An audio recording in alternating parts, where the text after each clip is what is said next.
조갑제 TV 시청자 여러분 안녕하십니까. 5.18 광주 사태 40주년 되는 날은 전두환 전 대통령이 욕을 먹는 날이기도 했습니다. 지금 전국적으로 전두환 이름 지우기가 역사 지우기가 진행되고 있습니다.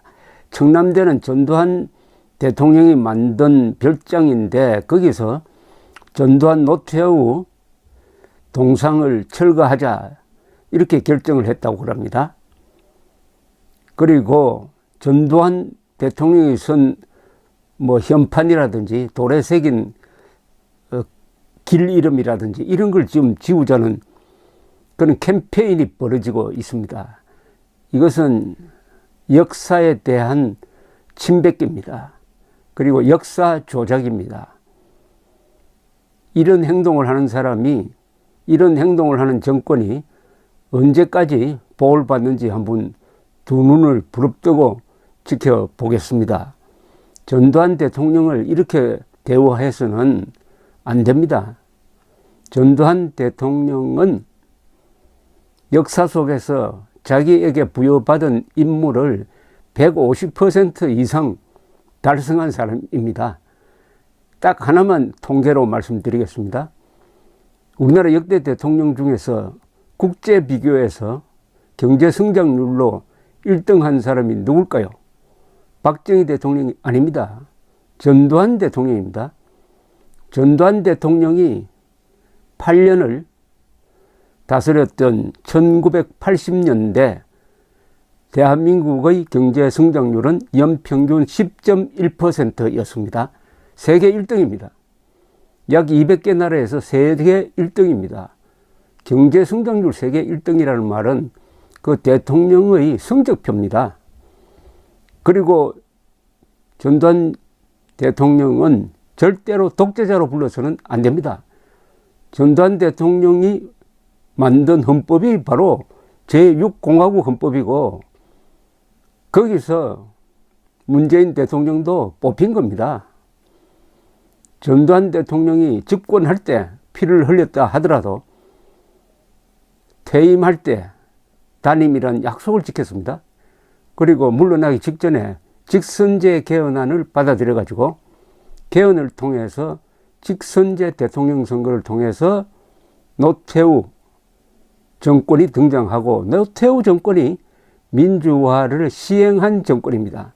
김영삼, 김대중은 민주화를 요구한 사람이지 민주화를 실천한 사람은 노태우였어요. 노태우가 최초의 민주정부를 운영한 다음에 김영삼, 김대중 이렇게 이어지는 것이죠. 지금은 경제를 이야기하겠습니다. 요새 또 경제에 대해서 예민할 시절 아니겠습니까? 어떻게 전두환 대통령이 1980년대의 경제를 세계에서 최고로 잘 이끌었느냐, 이 연구를 해야 됩니다. 이 연구를 하면은 이번에 코로나 사태를 어떻게 극복할지 답이 나올 것입니다. 코로나 사태에서 문재인 정부가 큰 소리 치면서 돈을 뿌릴 수 있었던 것도 전두환 정권이 만들어 놓은 무역 흑자기조, 흑자기조로 축적한 부가 있었기 때문 아닙니까? 문재인 대통령이 양심이 있으면은 전두환 대통령 핍박 그만하고 고맙다고 해야 됩니다. 전두환 대통령이 판 우물물을 맛있게 먹고 있으면서 그래야 세계로부터 칭찬을 받고 있으면서 그 우물에 침을 뱉고 있지 않습니까? 어제 얼마나 많이 침을 뱉었습니까? 문재인 정권 사람들.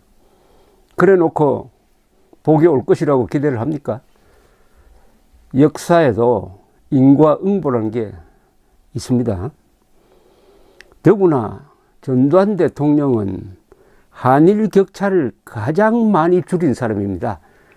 그 길이란 말, 일본을 이제 그 길 극복하자. 반일로서는 안 된다.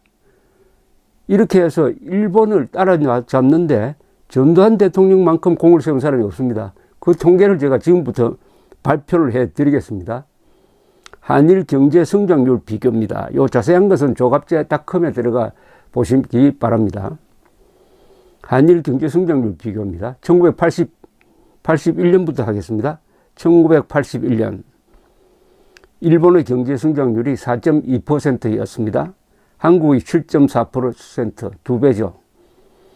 1982년에 가면은 일본은 경제성장률 3.4, 한국은 8.3%입니다. 1983년에 가면은 일본은 3%, 3.1%, 한국은 그 4배인 12.2%입니다. 1984년 일본은 경제성장률 4.5, 한국은 그 2배인 9.9, 1985년 일본 경제성장률 6.3, 한국은 7.5, 1986년부터 85년부터 한국이 민주화의 소용돌이로 들어가는데 민주화의 소용돌이 속에서 경제성장이 피크로 도달합니다. 이거 기적 아닙니까? 낮에는 데모, 밤에는 최루탄 가스가 자욱했지만은 경제는 돌아갔다 이거죠. 이렇게 해서 민주화가 이루어진 겁니다. 민주화 운동을 하다가 경제가 폭망하면은 결국은 독재가 돌아갑니다. 경제를 뒷받침한 전두환 대통령이 있었으므로 평화적 민주화가 이루어졌다. 이걸 모른다면은 역사를 모르는 겁니다. 고마움을 모르는 거죠. 자, 86년에 가면은 일본이 평균 성장률 2.8%, 한국이 12.2%입니다. 이게 뭡니까? 5배입니다. 1987년 가장 데모가 심했던 날이죠. 해죠. 일본이 4.1%, 한국이 12.3%입니다. 3배입니다. 3배. 그리고 1988년 전두환 대통령이 마지막 한 해 일본 7.1, 한국 11.7%였습니다. 놀랍지 않습니까? 10년 동안 연평균 10.1%, 세계에서 1등. 이런 통계로도 또 비교를 볼 수가 있습니다. 박정희 정권과 전두환 정권의 마지막 해 통계 비교입니다. 1인당 GNP, 그때는 GNP라고 불렀습니다. 1인당 국민소득이죠. 1979년 박정희 대통령 돌아가실 때가 1인당 GNP가 1,546달러. 1988년 전두환 대통령의 마지막 해가 3,728달러입니다. 2.5배쯤 들었습니다. 2.5배. 그 다음에 1979년 박정희 대통령 마지막 때 수출이 147억 달러, 수입이 191억 달러. 그러니까 경상수지 적자가 41억 달러였습니다. 적자입니다. 그런데 전두환 대통령의 마지막 해 1988년 수출 600억 달러, 수출이 약 5배 늘었습니다. 수입 525억 달러, 경상수지 흑자로 돌아왔습니다. 무역 적자에서 무역 흑자로 돌아왔습니다. 전두환 때 연간 138억 달러. 국민저축률, 박정희 대통령 마지막 시기 1979년 국민저축률 25%, 1988년 전두환 대통령의 마지막 해 국민저축률이 34%로 늘었습니다. 국민들이 부자가 됐다는 이야기죠. 그 다음에 물가상승률, 박정희 대통령 마지막 1979년 도매 물가상승률 20%. 그런데 전두환 대통령 시기에 물가상승률은 2.7%, 10분의 1로 줄었습니다. 물가 안정이었습니다. 물가 안정 속에 고도성장, 무역 흑자를 이룬 사람이 전두환 대통령입니다. 그 전두환 대통령에 대해서 문재인 정권이 얼마나 모질게 하고 있습니까? 알츠하이머로 걸린 90대 노인을 광주로 불러가지고 모욕주로 하는, 더구나 말도 아닌 재판을 해가지고 헬기 사격이 없었는데 헬기 사격이 있었다고 우기는 검사가 그래도 복을 받을까요? 이 나라가, 이 정권이 복을 받을까요? 전두환 대통령 이렇게 핍박해가지고 40년 동안 하지 않습니까? 백담사로 귀양 보내고 감옥에 2년 보내고 또 뭘 또 하겠다는 겁니까? 알츠하이머 걸린 90대, 문재인 대통령 90대에 이런 꼴 안 당한다는 보장이 있어요? 자, 외채를 한번 보겠습니다. 1970년대에는 외채를 너무 써서 망국론이 자욱했습니다. 그러나 전두환 대통령 말기에 가면은 외채가 320억 달러. 그런데 우리가 해외에 가지고 있는 돈이 253억 달러로 비슷해졌습니다.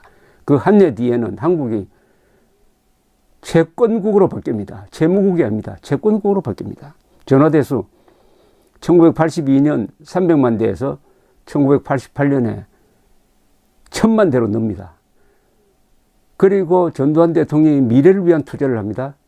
오늘날의 이 IT 산업의 인프라는 1980년대에 전두환 대통령이 깐 겁니다. 정보화 사회, 이거 전두환 대통령이 80년대에 미리 투자한 덕분입니다. 당시 오명 장관도 열심히 했고, 최신부 장관이었습니다. 소득격차를 나타내는 지니계수, 1980년에는 0.39, 88년 전두환 대통령 마지막 해에는 0.34로 줄었습니다. 자, 경제 성적에서 세계 최고를 이룩했기 때문에 민주화로 인한 충격을 충분히 흡수하면서 1987년 6.29 선언을 통해서 직선제 개헌으로 가서 자기가 약속한 대로 7년 하고 청와대를 살아서 나오고, 그리고 전두환 격하를 다 온몸으로 받아가지고 백담사에서 2년 고생하고 나왔다가 김영삼 때 또 감옥에 가서 2년 나오고, 또 전두환 대통령이 잘한 게 전임자를 격하시키지 않았습니다. 전두환 대통령은 전임자 박정희를 보호한 사람입니다. 그런 점에서 그 후임자들하고 많이 다르죠. 전두환 대통령 지우면은 대한민국을 지우겠답니다. 음수사원,